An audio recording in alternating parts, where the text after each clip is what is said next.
Coming up on today's episode of the Real Lives podcast. 75% of those people on death row who have been released were wrongly identified. Where I had a case where a woman was accused of murdering her 2-year-old baby. I go to talk to somebody and they would yell at me. I mean, they'd spit at me. How could you defend her? But if I was a police detective, they would have talked to me. They want to win.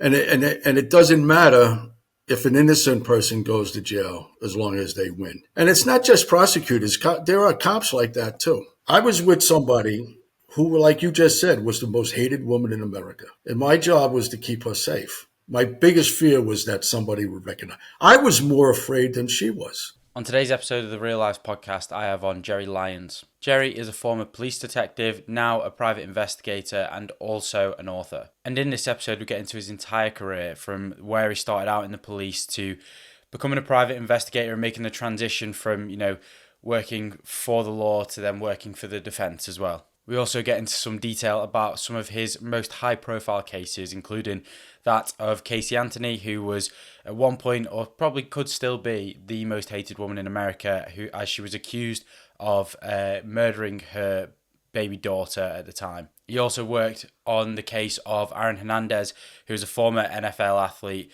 and as he was accused of murdering a man outside a nightclub. We get into the details of them. We also talk about what it's like to actually be a private detective or private investigator, trying to figure out the crux of a case, and obviously getting information off people when you're no longer a policeman is much harder, as he was saying. And we also talk about his books and why he's decided to become an author towards the end of his career. We talk about the death penalty, whether it should be illegal or legal. We talk about the problems with the justice system from the ethical standpoint of someone trying to convict a person who they may know is not guilty of a case, or someone who is trying to get someone who is guilty of a case a lighter sentence. We talk about that ethical side as well. So yeah, there's a lot of good stuff in this episode. So I hope you enjoy the episode. You can find Jerry's links down in the description below. And also remember to like, subscribe, share the podcast, as it's greatly appreciated. But yeah, enjoy this episode with Jerry Lyons. If you could, like I do with every other guest, just start out with who you are and what you do. Well, my name is Jerry Lyons. I used to be a detective in New York City. I do private investigations, and now I've written a few books based on the investigations that I've conducted as a private investigator. So you've got over 30 years of experience within the police, as a private investigator, all these different things. I got more than that. Yeah. But where did it all start for you? What made you want to pursue this career in sort of the police and in investigations? Well, I was a cop in New York City. I was probably I think I was in the Navy at the time, and I decided when I got out I wanted to become a cop. So I lived in New York City. I became a cop in New York City. I did okay. I got promoted to be a detective. I was a first-grade detective. When I retired, I was in a major case unit, investigating homicides, rapes, shootings, and stuff like that. I retired after, say, 20 years, and I loved doing investigations. So I became a private investigator, and I started doing investigations. I was lucky enough to hook up with a couple of really, really good attorneys, and I've been involved in some pretty high-profile cases, and there's times I travel throughout the country doing investigations. So yeah. Now I'm getting a little bit old. And I decided to write, I decided, let me write a couple of books. I'm not a writer. I tell people I can't spell, never mind write. And so I write a couple of books based on, the cases that I've investigated. Nice. It's very interesting, the stuff that you've done, and we'll obviously get onto some of the higher profile cases as we go into it. But sort of those early years in the police, what, like you said there, when you got into the major crimes unit and stuff. But before that, when you were in the police, what was the goal? Was that to become a detective? Was it to get into those sort of more high profile cases and get into the really deep, dark stuff in the early days? I always say that every good cop should want to be a detective, and every detective should want a homicide, to want to work a homicide. And, so as a detective, I want those homicides. I always say there's nothing better than a good old fashioned bloody murder, and so I want those homicides, but the high profile cases that you can't go after them. If one falls in your lap, it falls in your lap. It just so happens to be. Hmm. So, what kind of in the early years then? What kind of cases would you work on? What were you assigned? Well, when I first became a detective, I worked in Lower Manhattan. I was doing just crimes in the neighborhood. I then went to the robbery squad, where I was doing robberies committed with a gun. So I was always going after somebody who had a gun because they committed a robbery with a gun. From there, I was a little successful, and so from there I went into the major case unit, where it was major cases, homicides, rapes, shootings, stuff, dead bodies, stuff Hmm. like that. Would you deal with a lot of sort of gang violence? Was that a lot of what you I dealt with? wasn't I wasn't part of the gang stuff. Is that completely? So how does all that work in terms of, when you, because obviously you've got homicides can be related to gangs and stuff, but so how is all that Well, assigned? it depends. It depends on the gangs. I mean, if you're talking like mafia, I wasn't involved in that. But then you get. I've had some gangs with but low level stuff, gangs with robberies and stuff like that. When you were dealing with these cases in the earlier phases of your career, just putting in rapidly to ask if you could please just like, subscribe, share the podcast if you could, and leave a rating and review on Spotify and Apple Podcast. It means a lot if you do that because it helps this podcast to grow and reach broader audiences. It's all I'm asking. So please do it while you can in this 5 seconds and enjoy the rest of the episode of Jerry Lyons. How did you approach them? Because when you're approaching these sort of larger end cases, which involve a murder or something along those lines, I can imagine there's a lot of stress involved from your end in dealing with that. So what would you Uh, do to approach that? well, there's stress as far as solving the case. But you would approach, and an investigation is an investigation. You take, it doesn't matter if it's a robbery or for murder or whatever. You take the steps. You interview people. You have your crime scene people. Back then when I was doing it, there was no such thing as DNA and stuff like that. I'm an older guy, and so we didn't have that. And even then, if you lifted a fingerprint, now that fingerprint's going to tell you the person. Back then, we still had to find the person, compare it to the fingerprint. So it was good old fashioned gumshoe stuff, knocking on doors, talking to witnesses, finding the person. Hmm. How much easier did it make it for you then once DNA was introduced? Well, it's a lot. It's either going to confirm the person. Now they're releasing a lot of people from jail based on DNA. DNA has proved that they weren't there, Yeah. and so a lot of people on death row, have been released. So, but DNA is going to tell you, who did it. Especially a rape, if there's semen, DNA is going to tell you who did it. Yeah, there was a particular incident of, I can't remember his name, a guy who served 26 years on death row. So he was facing the death penalty for a rape and a murder of a woman, where there was no DNA evidence at the time, and they believed it was him. But once, I think it was from the moment DNA evidence was allowed to be used in court, I think it was 12 years he still spent on death row before they actually got to his case and analysed it and went, oh no, this wasn't the guy. Right. So he did another 12 after DNA. A lot of times you would think that it's strange, but the prosecutor a lot of times fight. They won in the beginning. They don't want. It's not like not everybody is looking for justice, but there are some prosecutors in some areas of the country that even fight an innocent man being released from jail. Why is that? Because there's the moral standpoint that we have in this where we should fight for the rights of people who are innocent. And, if someone's innocent, then they should be allowed to walk free. But in that case, for example, having 12 years in prison because his case just keeps getting pushed back, he keeps getting denied a trial and everything that goes on around it. Is it because people are too proud of themselves for achieving that prosecution to actually allow for them to actually acknowledge that they're wrong? Well, nobody wants to admit they made a mistake.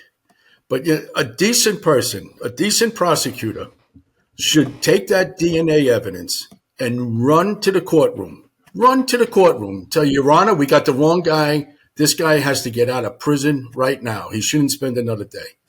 But that doesn't happen. In the real world, that doesn't happen. I don't know why. What is the current major problems within the justice system in terms of the prosecutors? Because they want to win, right? They want to win. And it doesn't matter if an innocent person goes to jail as long as they win. And it's not just prosecutors. There are cops like that too. There are cops. You'll have a detective that will get a confession wrong. He'll go about it doing it wrong. They'll keep the guy in a chair forever talking to him. They wear him down.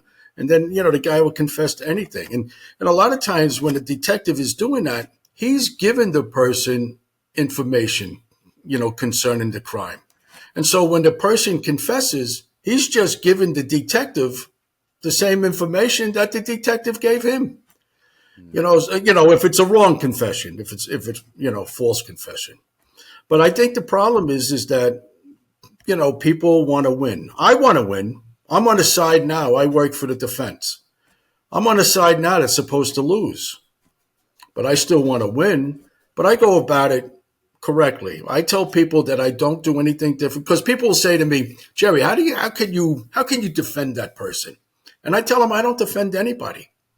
All I do is I go out, I look for the truth. I let the attorney who I'm working for know what the truth is, and then he or she knows how to proceed. Whether to plead guilty, whether to take it to trial, whatever. That's all. If everybody on both sides just looks for the truth, then we would all be better off. Yeah, and I think this is part of the problem is there's the moral issue of both the prosecution and the defense in terms of the prosecution are looking to prosecute someone no matter whether or not that person is innocent or guilty, and the defense could full well know that this person is guilty of some horrific crimes and are willing to pursue a shorter sentence for this person and a more favourable sentence. So when you're looking at the cases that you're going to work with and stuff, how do you balance?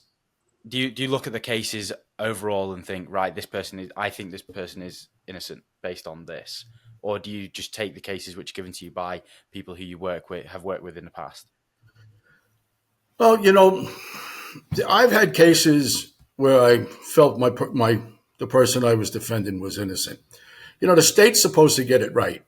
So most likely when I get involved and I'm working for the defense, most likely the guy's he should be guilty. The state should get it right. But in our criminal justice system, it's the presumption of innocence. So I'm always working for an innocent person until the trial comes and a jury or the judge finds him guilty. So working for the defense under our criminal justice system with the presumption of innocence, I'm working for an innocent person. And I have to fight hard, whether I think he's guilty or not. I have to fight hard because the same prosecutor, the same cops will at some time maybe lock up an actual innocent person. So I always have to treat it as if my client's innocent, whether he is or not. Are there cases you've taken that you have looked at, well, not necessarily taken, that you've been handed and you've looked at and gone, this person is 100% guilty? You mean in the defense or as a prosecutor? In the defense, yeah. I've known people who I've known to be 100% guilty. Yes. So what do you do in that instance? I work it as hard as I can. I find out the truth. I just try to find out the truth. If he's guilty, then I'll find out that he's guilty. And then I let the attorney know. I never, ever try to get somebody off. It's not my job to get somebody off. My job is only to find the truth. Find the truth, let the attorney know, and then the attorney will probably try to make a deal or something like that with the state, for the guy. But I've had a case where the attorney came to me and said, Jerry, it was a murder. And said, Jerry, we got this guy. He's innocent. He didn't do it. I looked into it after about 2, 3 hours. I went back to the attorney and I said, "You're nuts. He did the crime. He did the crime." Mm. And he did, and he did. He did the crime. And the attorney, based on the stuff that I found, pled him guilty, and the guy got 25 years in prison instead of probably serving a lifetime. Mm. So, as a private investigator, talk me through the process of from the moment you're employed by an attorney to your investigation process, because I feel like a private investigator is a role which people know of but don't know a lot about. So if you could go into a bit of detail what surrounds that, that'd be great.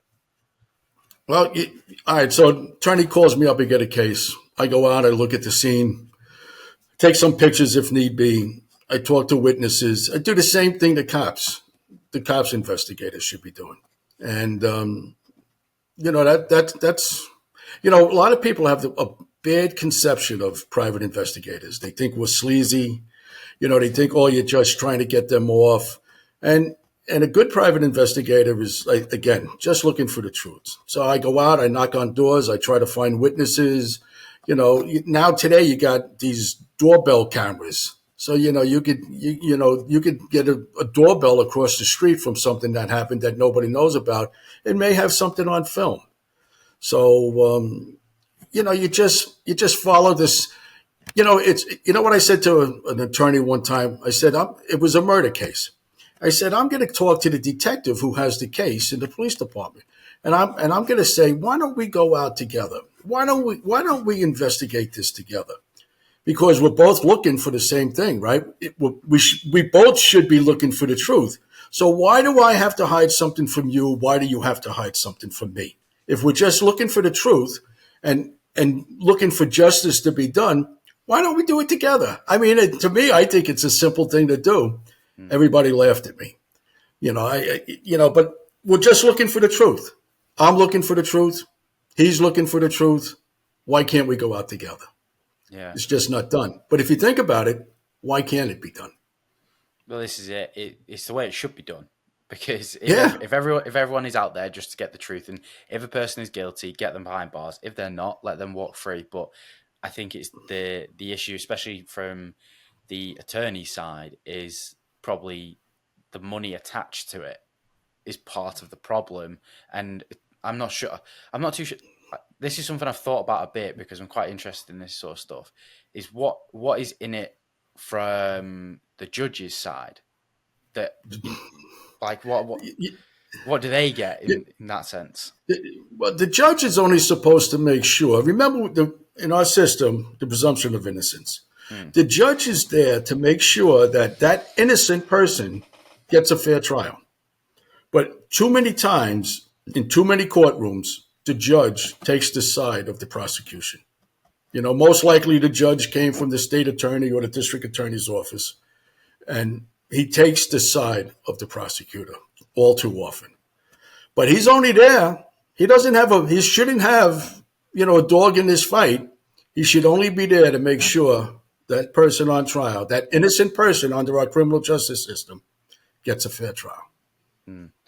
So when you went from working for the law to becoming a private investigator, what were the differences in the role in terms of how you would investigate? Did you keep it exactly the same, or is there differences in terms of how you could approach it? No, you keep it the same. I mean, investigative steps are investigative steps, but it's harder. I'll tell you this, it's harder working for the defense than it is for the prosecution. And witnesses don't mind talking to a police detective.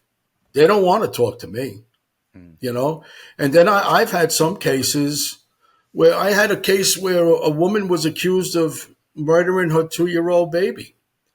And I go to talk to somebody and they would yell at me. I mean, they'd spit at me. How could you defend her? But if I was a police detective, they would have talked to me, And the person was innocent. This mother that I'm talking about, she was innocent. A jury found her innocent. But because people thought it was such a disgusting crime, she was arrested. So she must have done it. The cops wouldn't have arrested her if she didn't do it. That nobody wanted to talk to me, or hardly anybody.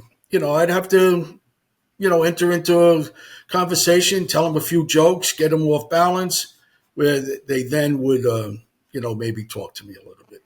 But Yeah. it's much harder working for the defense than it was working for the prosecution.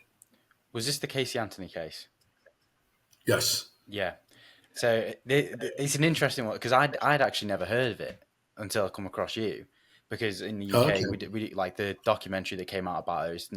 I don't think we have access to it in the UK, but I found it fascinating because it wasn't just the case of this woman was arrested and put on trial and almost treated guilty until proven innocent. It was also a case of I don't think she helped herself in the whole lead up to it because of the way in which she lied about her jobs and where she worked and where she was and all these sorts of things. And you obviously spent a lot of time with her. And so from your perspective, because I've read some of the stuff, interviews you've done and listened to some of the stuff you've done. And you're like, some people today still believe she's guilty of that crime. Oh, And I have daughters that believe she's guilty. and you're obviously of the side of she's not. So what was it No. for you when you came across this case that made you believe that she was not guilty? And also actually get into a bit of the backstory of this case for those who aren't aware of it, because obviously I have a UK audience and I don't think it's something people are aware of. There was no evidence outside of her lies. And Casey, she didn't handle it. She could have handled it. She could have handled it better. All right. And, going to Universal and walking around Universal as if she worked there and she didn't work there, but that doesn't mean she killed somebody. Just because you lie doesn't mean you kill somebody. And there was no evidence whatsoever to show that she killed her baby. And the state, what I had said at that time was that the prosecutors in the Casey Anthony case were no better than the person that they believe Casey Anthony to be. Because what's the difference if I lie to you? What's the difference if I stab you, if I shoot you, or if I present a dishonest case to a jury who's then going to find you guilty and sentence you to death? I mean, the case that they brought, in my opinion, was dishonest. And I mean, voodoo science as far as composition in the air of a trunk. Who ever heard of that before? And it never was ever accepted in any courtroom ever before that case. And I don't think after that case. So they brought a lot of voodoo science and a lot of emotion, and they brought no proof. And So we brought witnesses that showed that their witnesses basically were not telling the truth. Basically were not telling the truth. yeah. So in terms of the case itself, what were the complexities from start to finish? So obviously she was 22 years old at the time, right? And she had a daughter who was 2 years old, like you said. And her daughter went missing, if I'm correct in saying that. But she didn't raise the alarm with the police or Right. She anyone didn't raise the alarm. for a month. And Well, why was that? I don't think in her opinion, and I don't think that with her, the baby ever went missing. The baby was just always dead. But the area where the baby was, eventually found, all right, it was a cul-de-sac across the street from an elementary school. I mean, and she went, say, missing or dead, whatever you want to say, in June. She was found in December. But now it's Florida, and we have June, July, August, September, summer months in Florida. It's pretty hot. It's pretty hot. So, but I found people who searched that exact area. They searched it in July because people came from all over the country looking for her. They searched that area in July. They searched that area in August. They searched it in September. I have the Orlando Police Department in that area with a dog in October. Other people searched it in November, and the body's found in December. Now, where was that body? In July, August, September, October, when the Orlando Police Department's there. Where was that body? It wasn't there. So where was it? And so now, if it was put there in December, Casey couldn't have put it there because they put her in jail in August. So she's in jail. So she couldn't have put that body there. So who put that body there? It wasn't her. It is a really interesting one because the problem is as well. There's no evidence to suggest it's anyone else. Obviously, it couldn't be her because, like you said, she was in prison. But it's fascinating to understand who it could actually be, and a lot of people say it's her father because of the way she was mistreated when she was younger, and or there's a lot of complexities which go into the case in terms of previous history, relationship with her dad, and all these sorts of things. But from your perspective, having dealt with the evidence, having looked at the case and spent so much time on it, who do you think it was? And also, why is nothing being done about it if you believe it's this person? Well, I don't eliminate the father. I think, you got to wonder, he just, when he was telling people that he was out searching for the baby, he was going over to some girl's house and fooling around. All right. So he wasn't out searching for the baby. And he had told this girl that it was an accident that spiraled out of control. All right. So I look at the father. I look at Casey's father. I think what happened was that the cops looked at Casey, like we said before, she lied. She lied about this, that, and the other thing. And so in their eyes, that made her guilty. If they looked at the whole case, her father became the best witness against her that the state had. Now, you're a young man. I don't know if you have any kids or anything else like that. No. All right. But I don't know any father, and George was a cop for 10 years in some sheriff's department in Ohio. I don't know any father who would testify against his only daughter when the state is looking to kill her. Kill her.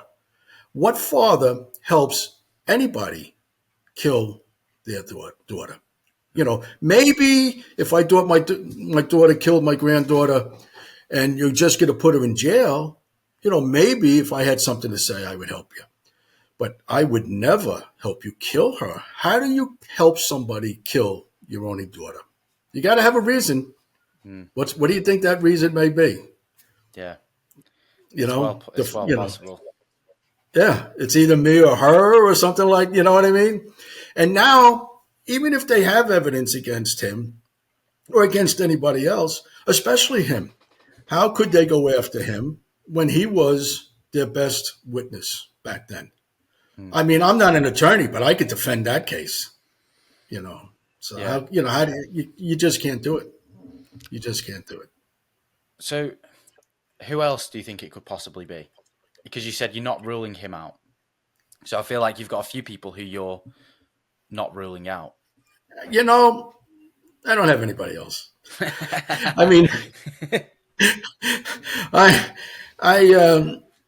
based on what I know, I mean, there's a couple of the guy that found the body. There's a couple of hinky things there, but we haven't been able to find anybody to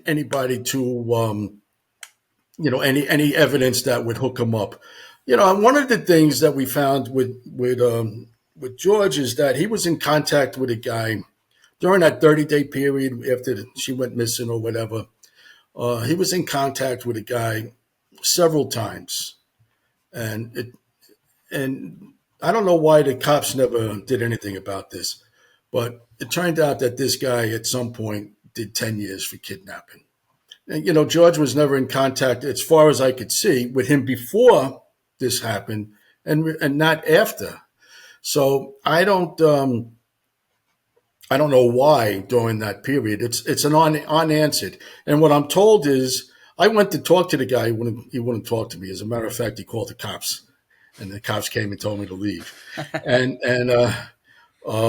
So anyway, but I understand that he was. They did a deposition with him, and that he pled the fifth. And since he pled the fifth, they couldn't put him on a stand, because you can't put somebody on a stand in a criminal trial if they're going to plead the fifth. And so he pled the fifth. Why would he plead the fifth? Yeah, You know, stay quiet. but and I'm just telling you what I had heard from other lawyers. Yeah. And as part of this case, when she was released from prison after it was 3.5 years, right? 3 years. 3 years, yeah. So a little bit more. Yeah, and so for those who don't understand the complexities of it, it ended up being she served 3 years for it was a 4-year sentence for the lying to the police, but she was then given a reduced sentence as a result of good behavior and something else, I believe. Yeah. I guess. Yeah, she was found guilty. All she was found guilty of was 4 counts of lying to the police. All right, so she lied to the police 4 times. She was found guilty 4 times.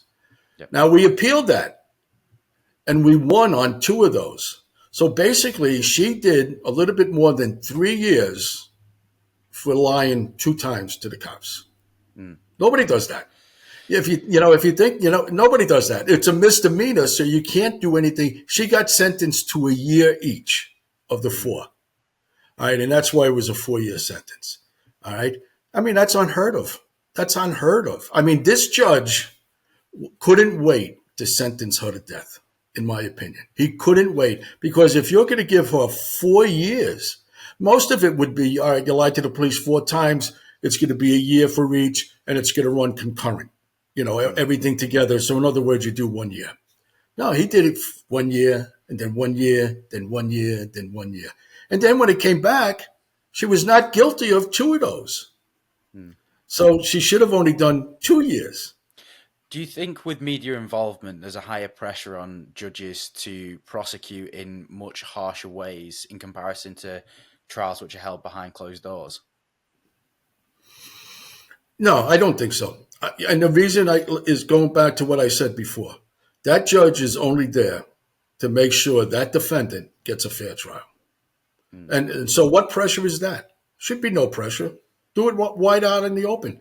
You're there to make presumption of innocence. You're there to make sure that this person, who at this point in our criminal justice system is presumed innocent, you're there to make sure that person gets a fair trial. There should be no pressure with that. So after she was released from prison, she was at the time the most hated woman in the US. She still is. Still is. And you went for 2 weeks on the run with her, didn't you? You were keeping her, not on the run, but keeping her. On and off, we spent about 2 weeks. Yeah. So during that time, sort of describe to me what was happening, how you were feeling, how she was feeling, and did you ever feel like it was going to end at any point? Well, it still hasn't ended for her. Yeah. And during that time, I was with somebody who, like you just said, was the most hated woman in America. And my job was to keep her safe. And we would travel at night, and if while we're traveling, if she had to go to the bathroom, I remember taking her to a Chinese restaurant because I didn't think they would recognize her. My biggest fear was that somebody would recognize. I was more afraid than she was. I really was. So we went to different places. I took her to my old neighborhood where I grew up in New York. I just showed her different things. We had to waste time. We didn't know what to do with her. We had to find a place to put her safely. We took a ride out to Ohio. We did everything by car. We took a ride out to Ohio where she grew up in the area. She's a big Ohio State fan. So we went to Columbus where Ohio State is. And we just drove around. But I tell you what, I felt bad for her. Here she was, a mother whose daughter was dead, and she could never even mourn because she was accused of killing her. During that time that she was in jail, She was in solitary confinement for her protection. That means that she was locked inside a cell for 23 of 24 hours a day. And she was innocent. Mm. Innocent, right? This is a person who's innocent at this time, presumed to be innocent, locked in a cell 23 out of 24 hours a day. And it turns out they found her not guilty. So here's somebody for 3 years locked in a cell 23 out of 24 hours a day. Now, there's going to be people listening to this podcast who are going to say, good, Yeah. good. But think about it. She was innocent and she was found not guilty. I think the problems that come with that as well, in terms of the psychological damage which that would cause her, are something that no amount of money could ever fix, and no amount of freedom will ever fix. And what she's experienced is so traumatic. And to still be going through this to this day, and for her to actually still be here astounds me, because a lot of people, I think, in under that pressure of being deemed the most hated woman in America, would probably kill most people in some way, or send them insane.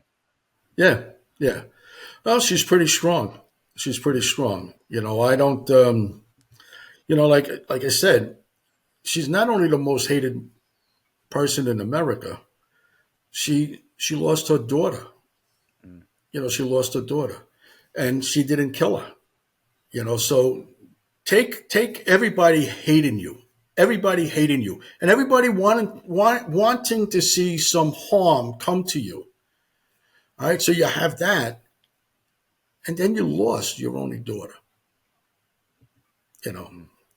so if people out there, if they think that she's actually innocent, imagine what she goes through being actually innocent. That's Mm. not good. So, having worked with someone who has faced the death penalty while innocent, do you believe the death penalty is too strong a punishment for people who are convicted of grievous crimes? I've never been in favor of the death penalty because we make mistakes. We started out with this. We're saying about DNA. Mm. DNA has cleared people on death row, right? So that means that these people were wrongly arrested, wrongly tried, wrongly convicted.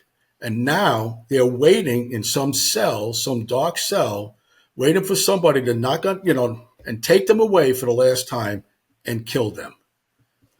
I just we make mistakes. We're human. We make mistakes.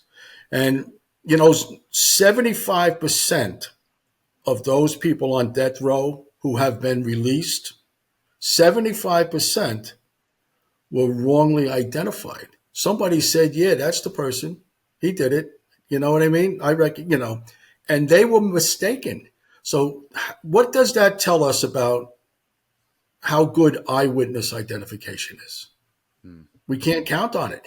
If 75% of those released because of DNA prove that that person wasn't there, and then you have somebody else say, yeah, he was there, I saw him, but his DNA proved he wasn't there. How reliable then is eyewitness identification? Mm.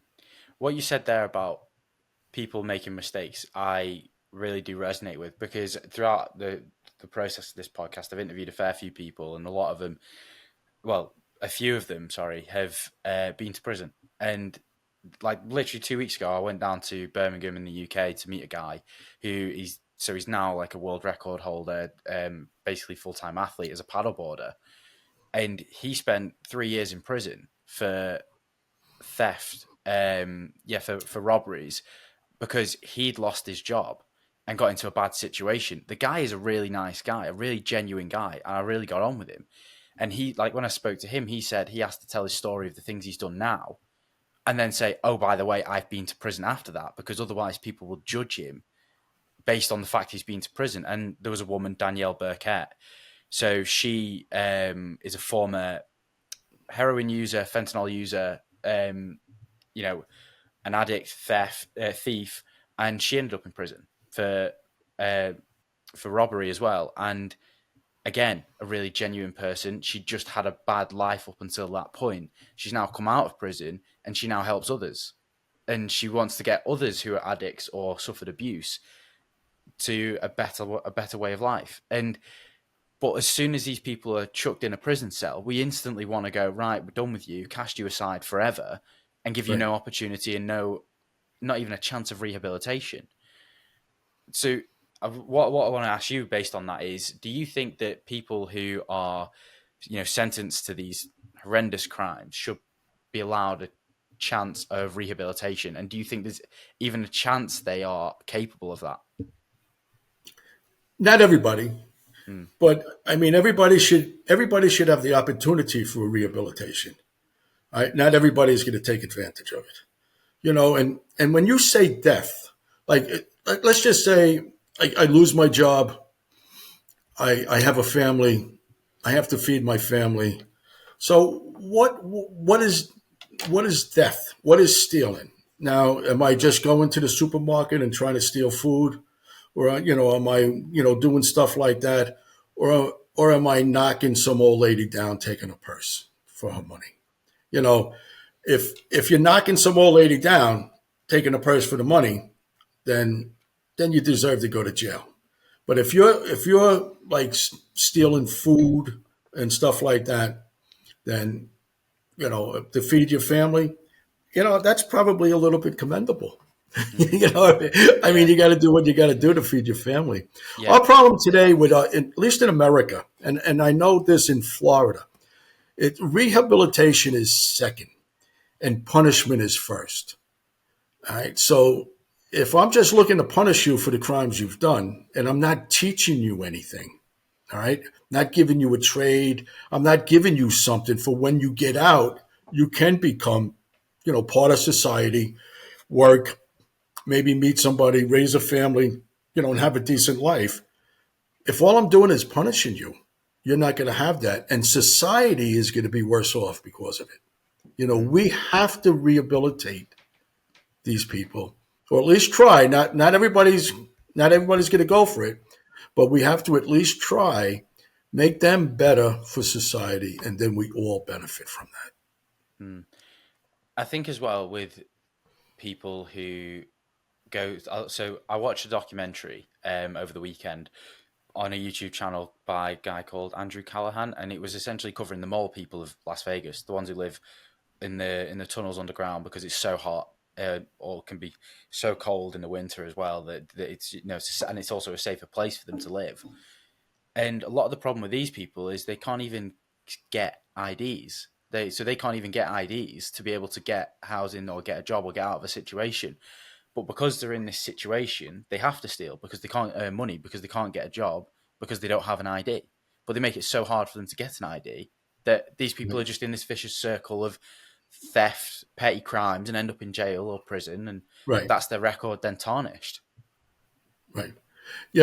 I guess we make it hard. We make it harder than it should be. But then again, if they got to steal, how are they stealing? I mean, is it a violent steal? I mean, you have pickpockets where I'm going to take your wallet out of your pocket, but I'm not punching you in the face. I mean, or am I stealing food? There's different levels. There's different levels. Mm, So, yeah.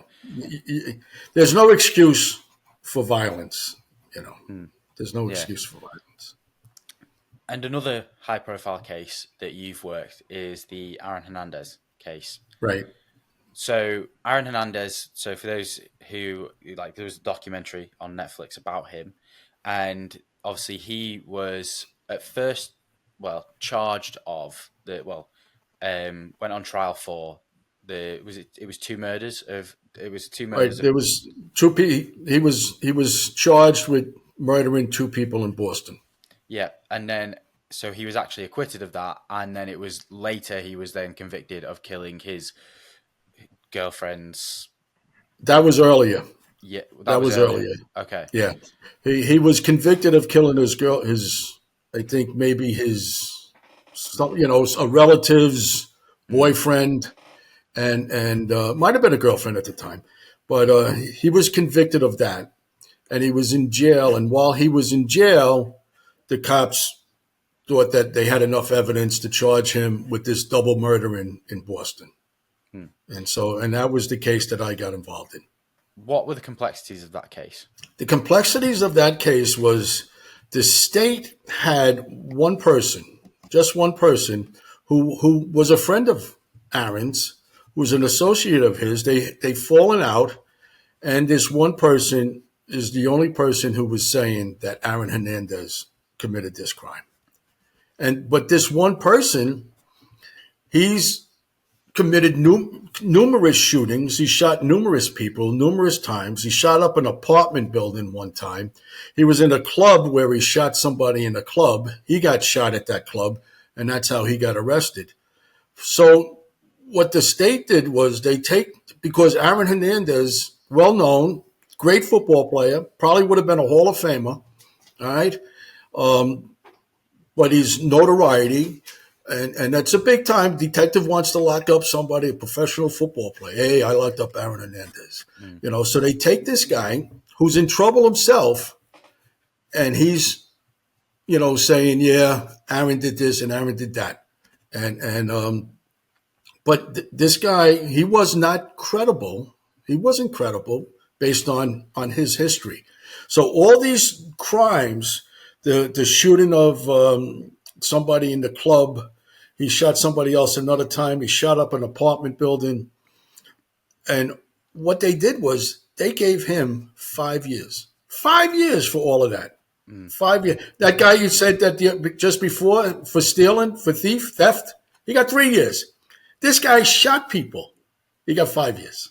So now when you give somebody 5 years, that's an inducement for them to lie. Right? Right? You give me 5 years, I'm going to say whatever you want to say. What do you want me to tell you? 5 years instead of how many could I get? Yeah. What do you want me to tell you? So anyway, they didn't have enough evidence to convict Aaron, and he was found not guilty. When you took on that case, because of the notoriety of him and how he was so famous for what he did at the time, how did you approach that?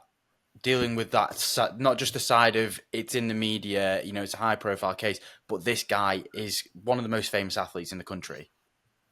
Right. Well, you approach it just like you would anybody else, anything else. He went to a club that night when it happened. So we found a couple of people in the club, and we spoke with them. One of the witnesses, the cops said that when he was in the club, he got into a fight. Well, he was only inside the club for maybe 8 or 9 minutes. During that 8 or 9 minutes, he had his picture taken with somebody. It was this one guy's, it was his birthday. So he had his picture taken. This guy spent several minutes out of this 8 or 9 with Aaron. He never got into a pushing match. He never got it. There was video there. There was no video showing this. This was just a made-up story from the police department to give.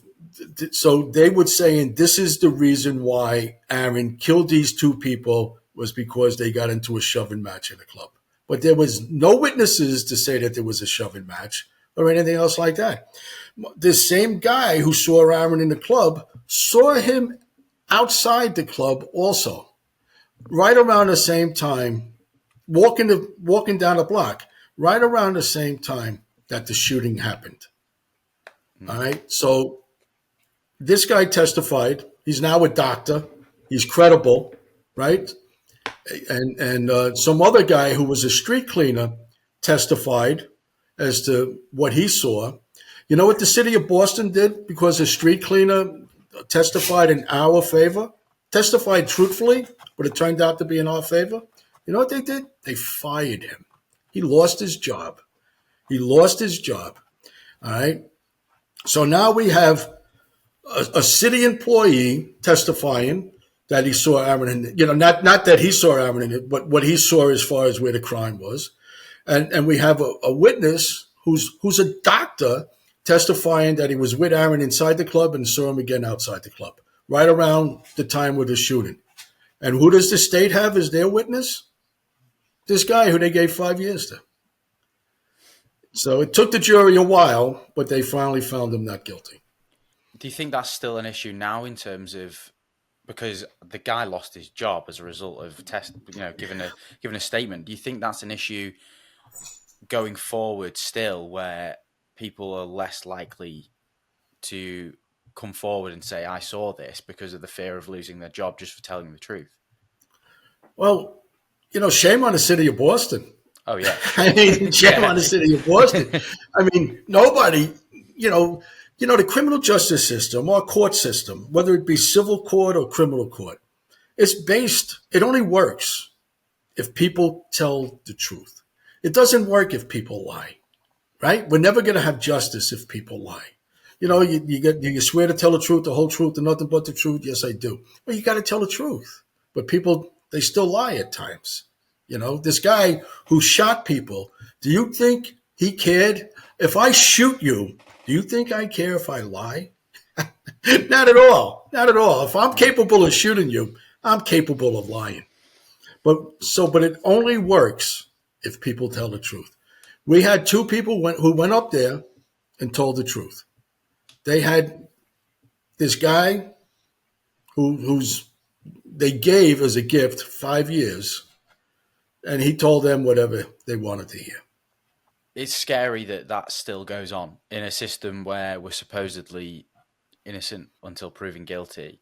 I feel like as well because media are still allowed into cover cases and things like that. I think we this narrative of guilty until proven innocent is really problematic, and also the way in which now, because things are on social media, everyone can jump to their own conclusion and almost if a person saying Casey Anthony's case, she's innocent, but people online will still try and find her and still wish death on her. And Oh yeah. But you know what the problem with that? You talk about social media. Back then, we didn't have social media like we have today. But back then, we had TV and we have 24-hour news. And there was a person who had her own show, Nancy Grace. All right. Nancy Grace, I think she was on HLN, and she had her own show. And every night, all she ever, for a couple of years, all she ever did was talk about Casey Anthony. Tot mom this, and she turned everybody against Casey. She helped to turn everybody against Casey Anthony. And Nancy Grace used to be a prosecutor in Atlanta, Georgia. So what she was doing went against everything that she believed in while she was in the private sector being a prosecutor. Went against everything she stood for when she went on TV night after night after night. During that trial, I was asked by one of the producers if I would go on a Nancy Grace show. And I said, "You mean Nancy Disgrace?"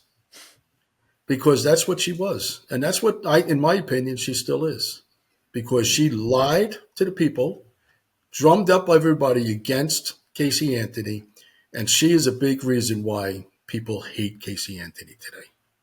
do you think she did that in a way to build her own profile bigger than it already was? 100%. And that's where the 100%. problem with social media is now, is people do it in a way because obviously it has been going on with the news for years, because obviously the news was the main outlet, now it's social media, but the same trend has followed where people use these narratives, take them and run with them as a way to build their own profile rather than thinking morally and ethically about someone else's life and how Right. that can really negatively affect them. People, we're not always good. We think about ourselves and we don't care about the next person. We're trying to get ahead. And look what Nancy did to Casey. You know, during that time period, she was probably one of the most watched people on TV. She probably made a lot of money. But Mm. she really cut somebody down doing it. Yeah, so there's the moral stance where she's sat in a luxury house, probably paid off, um, does what she wants when she wants. When there's this other woman in another part of the country who is avoiding most situations in order to protect herself from any Right, hatred or right. possibly someone Has to attacking her. worry about going to the supermarket, Mm. right? That somebody's going to see her, recognize her, and say something to her. Yeah. So throughout all these cases that you've pursued, like there was one I was reading where was it a doctor who was accused of 19 Oh yeah, murders. doctor in Ohio. So The doc, like with that one, 19 murders is an insane number. well, When I'm just thinking when this is put in front of you, and you see the initial side of it, how do you stay level headed and keep that calmness about yourself to be able to objectively look at the evidence and what is true and what is not? well, in that case, there it was 14. It was more than that. It was in the 20s, and then they settled. The state settled on 14 that they were going to prosecute him on. But think about it. Think about the pressure for, let's say me, but the pressure for the attorneys that are representing this guy. State only had to find him guilty for one, right? He could be found not guilty for 13, guilty on one, and he would have been sentenced to possibly life in prison. Right? He has two young kids, and he didn't kill anybody. He didn't kill. I mean, everybody, every victim, it was in intensive care. And there were some victims that were drug addicts, and so, taking pain medication. So all he did was keep people comfortable as they passed away. He didn't, they were all on life support. They were taken off life support. And all he did was keep them comfortable as they passed away. He didn't want to see, and because families there, if you're there, your family, your aunt, your uncle, your mother, your father, your brother, your sister, and they're dying, and you're there, right? Do you want to see them in pain as they pass? So what he was doing was good for the person who's sick and good for the family. I mean, it was, and so some of these people were drug addicts, taking a lot of pain, oxycodone today, cotton, whatever it is, right? And so they build up a resistance. So maybe you have to have more of a painkiller, because of the resistance that you built up while you've been taking drugs all your life, and that's all that was. They say that he hastened their death. These people were dying. I mean, he didn't hasten anybody's death. He just kept them comfortable while they died. And he was There's found not guilty. But I'll tell you, in that case, the attorneys, this guy had two fantastic attorneys. And those attorneys are the ones that saved him. this is what I struggle with is obviously if you've got money, you can access great attorneys. Oh, But there's people who don't have money and are assigned an attorney, and that attorney does not have the best interest of this person at heart. And there's people like whether someone did commit a crime or didn't commit a crime. There's people with very very harsh sentences for what they did. Like for example, let's a good example. Let's look at the people who were convicted of possession of cannabis, for example, back in the 80s, got over 10, 15 years in prison for it, and or some of these people still in prison to this day for crimes which now would technically be legal. right. And that is based off the fact they've probably had poor attorneys throughout the entire process because they don't have It the was money. also based on politics back then, too. They wanted to come up, politicians wanted to run on a strong criminal justice system, and we're going to put people in jail and stuff like that. But the thing is this, I know people in prison. I know one guy in prison, he's doing life for a crime he didn't commit because he had a bad attorney. The attorney he had back then in the 1990s, right? This guy's been in prison for over 30 years for a crime he hasn't committed, and he's going to die in jail. Possibly. We're still trying to get him out. But the attorney that he had back then is now a real estate attorney. He had no interest in criminal law, none whatsoever. And now because there are, and this is just one, there are many people in prison, in jail, because they've had bad attorneys. All right. We talk about privileged and stuff like that. People with money are privileged. They can afford better attorneys. they're going to go out there and, most likely you have a better chance of being found not guilty when you have the better attorney. And so is that privilege? I think it's privilege. I'm poor. Poor people get screwed all the time. And now they go to jail. It's not right. I agree with you. It's not right. So in the case of this person who you're talking about, whose attorney is now a real estate attorney, so how can you go about trying to fight that? Because obviously the system works in a way in which they like to prolong everything. They like to really drag things out. So what are you doing as part of his defense team to be able to try and get him back to trial and try and get him acquitted of this crime? At this point, in the beginning, you can do certain things. There's different appeals in the beginning, like ineffective counsel. If you could show that the person had a bad lawyer, all right, then if the appeals court say, yeah, you're right, he had a bad lawyer, then they might give him a new trial, all right. But after a while, but you need a good lawyer to show that you had a bad lawyer, all right. So it's kind of like a domino thing here. And so, but after a while, you run out of time appealing certain things. And right now, the only thing that would help this person is new evidence. And there's no new evidence out there.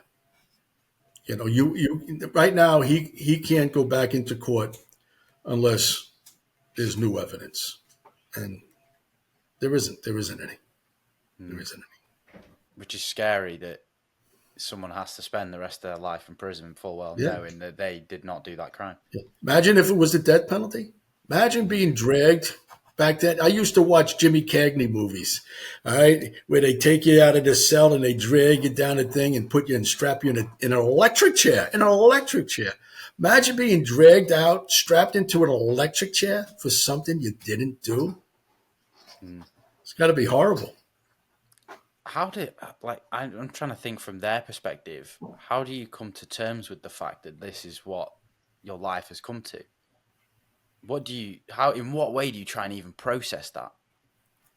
I don't know, but my thing is this: how do we kill somebody because we say he killed somebody? Aren't we doing what he did? Yeah, is it not better to punish someone and let them live the rest of their life in a cell? Yeah. And let me tell you something. Some of these people with a life sentence, they'd rather be killed. They don't want to spend the rest of their life in prison. They don't want to do that. Some of them would rather die.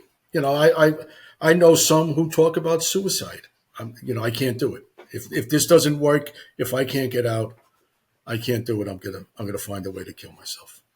Yeah, and I'm sure that happens a lot. Yeah, I can imagine. But so, from all your experiences that you've had as a detective, private investigator, and stuff, you've now written your own series of books. Right. It's the Ricky Burns Mysteries. Yeah. So, what led you to that? Why did you want to pursue this career in writing? All my life, not all my life, but, lately, since I've been involved in different things, both as, a cop, detective, and a private investigator, people say, Jerry, you should write a book. You should write a book. And like I told you before, I can't spell, never mind write. So I found this person. Her name is C.K. Lawrence. She doesn't live too far from me. And she happens to be a sister of a defense attorney that I knew in Florida. I didn't know that at the time. And but anyway, she had written some books in the past, and I read them, and I thought they were pretty good. So I asked her if we could get together, and write books. So far we've written three. We've written three books. The first one is Two in the Head, and second one is Oh Baby, and one just released now is Killer Camp. And they're all based loosely. I like to say it's true fiction based on true crime. I use the plot of the cases that I've worked, but it's not I have to worry about a lot of things, attorney-client stuff, and I just had to worry about a lot of things. So we use the plot, but then we build a story around it. So it's true fiction, based on true crime, true fiction. I get a kick out. I laugh at my own jokes, by the way. So. No, I love that.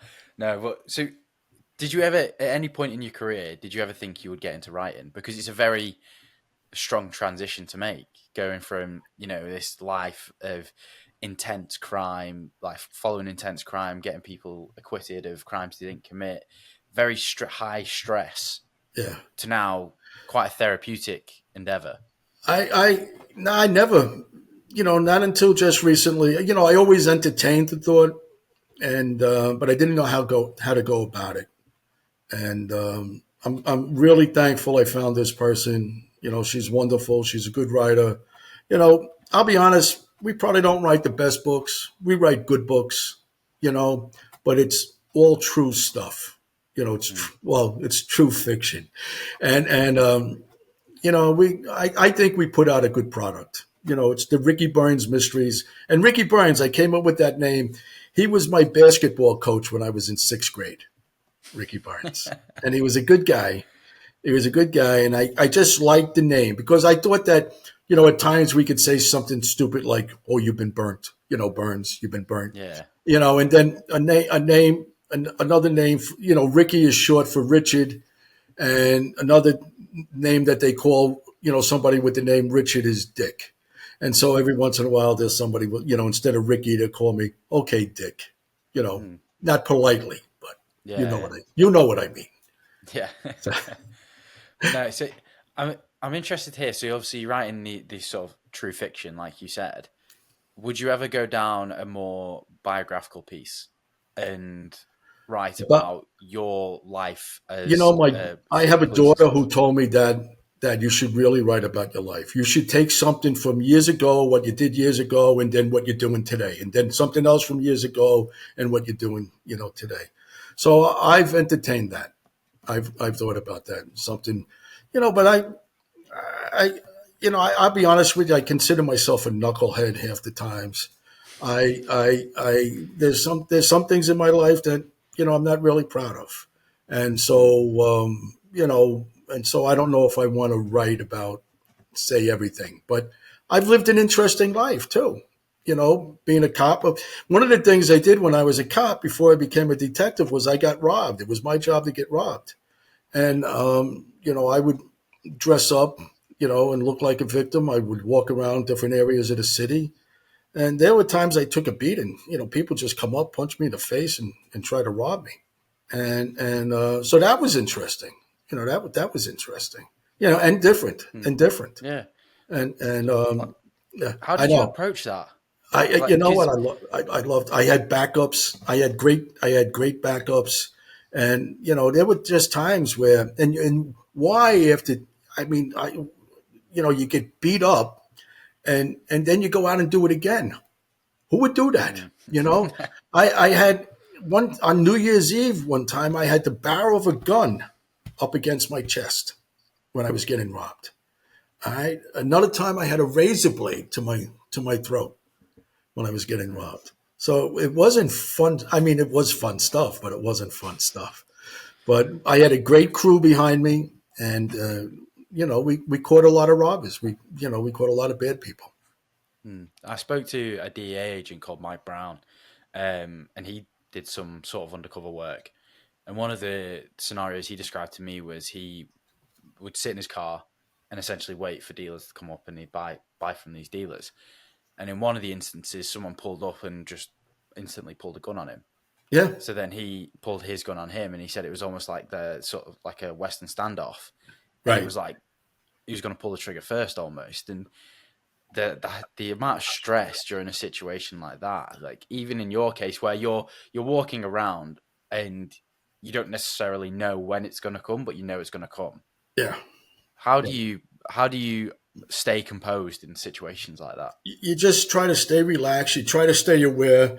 You try to control, the situation as best you can. I was telling somebody, I was standing outside Macy's downtown in New York one time, and I knew that this guy was gonna, he was a big guy, and I knew he was gonna rob me. And I'm looking at him, out of the side of my eye. I want to keep an eye on him. And I just had a feeling that he was going to hit me, so he's coming closer, I'm watching him. I'm thinking everybody's right-handed. So I'm watching his hand, because I want to deflect it. If he comes, I want to deflect it. I don't want to take the full shot. And it turned out he was left-handed. And he gave me a whack. Let me tell you, he gave me a whack. I still feel it. And he robbed me, and the backups, were able to grab him and get him. Another time I'm standing by myself on a corner of 44th Street and 9th Avenue. This is back then when it was bad, and we were on a break. So even when we're on a break, I have to be alone. I have to be alone. The backups can't be with me in case somebody's watching.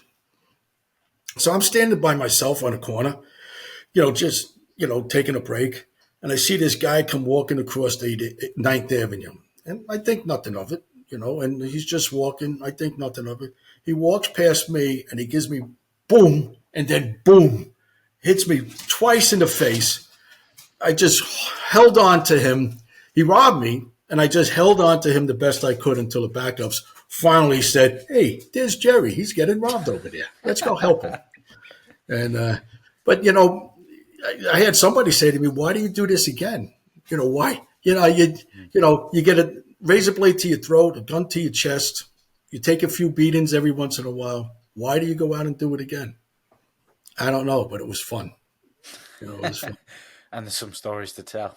Yeah, I would have nothing to talk about right now. If we'd have nothing to say, the two of us. Oh, that's crazy! What a career! So, what's next for you then, in terms of, because obviously you're still a private investigator, but you're also writing the books. So what's next?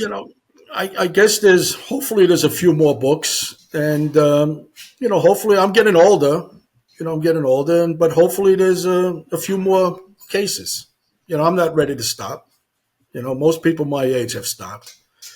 I'm not. I think I could still contribute something, in the investigative world, and working for lawyers. And, I only want to work for one or two, really good ones. But that's, if I can keep doing this for a little while, then I'd like to do it. Amazing. And there's one question I always end with every guest is, how would you like to be remembered? I never really thought of that. Just, as a nice guy. I just want to be remembered as a nice guy. Somebody who would help you if you need be, or something like that. Yeah. I have a wonderful family, and I've done a lot of. I screwed up a lot in my life, but I have a wonderful family. I've learned a lot of lessons, and I just want to be. I try now. I just want to be a nice guy. That's all. And so remember me as a nice guy, and somebody who maybe made you laugh and put a smile on your face. There we go. Amazing. So where can people find your books? Where can they find you if they want to sort of get in touch and ask you any questions about your books and stuff? Well, Amazon. My books are on Amazon, and it's rickyburnsmysteries.com. And they could email me there, but the books are on Amazon. Amazing. All right. Thank you so much for coming on. Really appreciate it. Listen, thank you. Thank you for the time. No worries. All right.